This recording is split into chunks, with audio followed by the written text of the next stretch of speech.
get a better understanding. Okay, so the weakness is something that cannot be defended. For example, uh, pawn or piece, they're unable to defend certain point.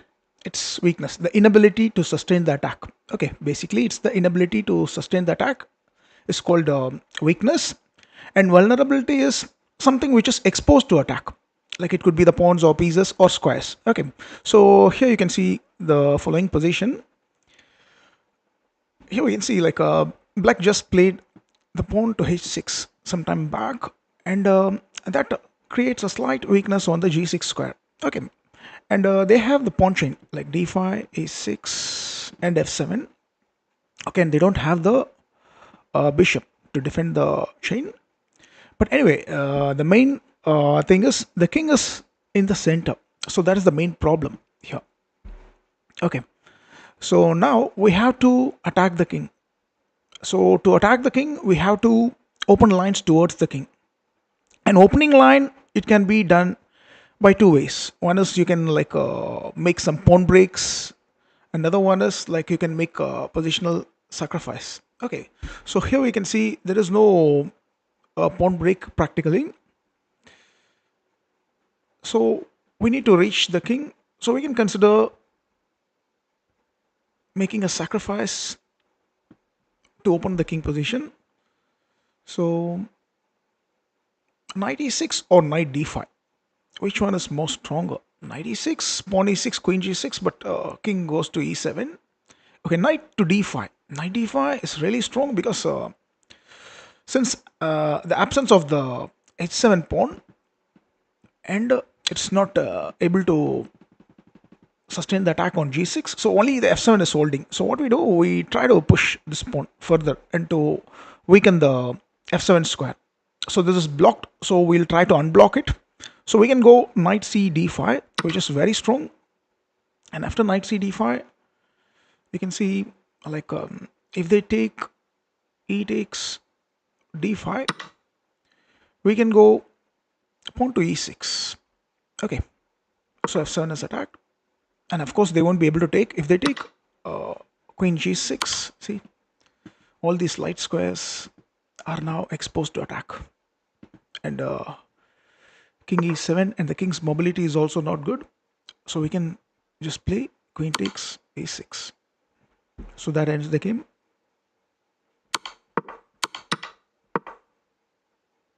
So knight d5, and even if they try to break the chain like this, see, we want the uh, light squares, so we are targeting the light squares. So what we can do here is we can go knight takes e6. This is too strong. The point is, if f e6, we can go queen g6, leading to checkmate. Very strong.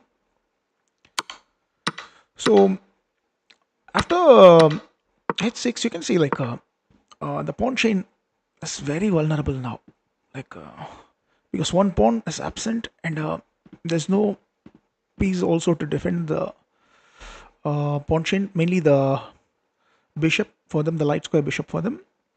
So it makes it more vulnerable. So knight c d5, too strong. Let's say they take, we can go e6. Okay, f e6 not possible, so knight f6.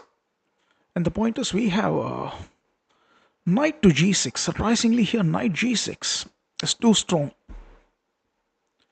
ef7 wins, but knight g6 is more strong. Yeah, knight g6 because attacking the rook. And once again, they won't be able to take. If they take, we can take, and all the light squares are destroyed. And you can see after king e7, queen f7, king goes to d6, and once if king comes to d6, it'll be exposed to attack. Then we can go for the king hunt, f4, and king e4, queen to g6. It won't be difficult to mate, so black gets mated soon. Okay, so let's go back. So e6, knight f6 is pretty forced. Then knight to g6. Let's say rook g8. rook g8, we can destroy the remaining light squares. So pawn takes, king takes, and then we have a very strong continuation. Knight to e5, check. Okay, so there are a few options, like king can move to e7, e6, or e8, or knight takes e5. Let's see what happens if knight takes e5. Knight takes e5, pawn takes e5. And it looks like the knight on e4 has a strong hold.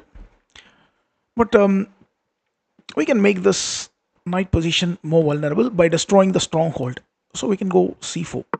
And the knight is also not having much mobility, to go. So we can just play c4. And cd5 is coming, and the knight will fall. So it's a very strong attack for white.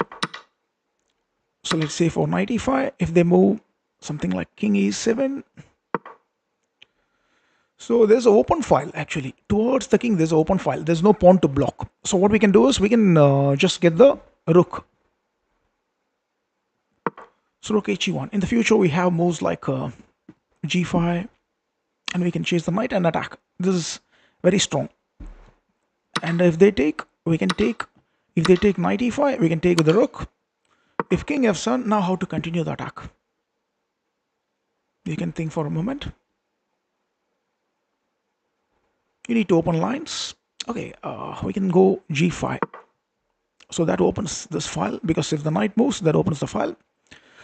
For example, if they go something like knight e4, we always have queen f3. And if king g6, then queen f5. This is too strong, leading to a very strong attack, and it will be mated soon.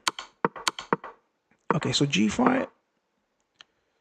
After g5, h takes. We can take back. Okay, let's say they try to attack the rook. Anyway, we can pin it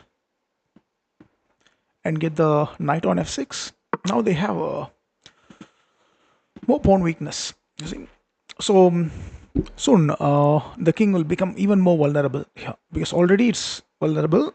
So we are going to open the pawn cover, like destroy them.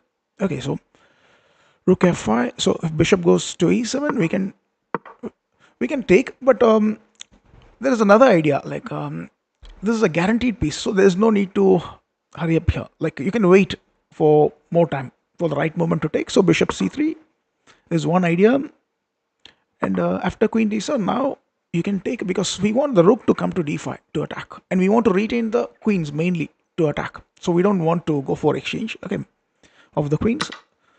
So why we need to keep the queen is to make the attack even more stronger. So after gf6, we can go rook d5. Now you see we have more stronger squares to attack. They have more vulnerable points. See, the diagonal is vulnerable here. The rank is also vulnerable. The rook can get there, and file is also open. So many vulnerable points they have. So the position collapse, and black loses. So if queen g4, we can just slowly attack, improve our positions, because we have so many squares. So rook d7, and slowly we can attack them. You see, everything is vulnerable now. So multiple threats. So black is unable to sustain the attack, and black lost the game. Okay, so we'll see more ideas related to this in the upcoming lessons. Thank you.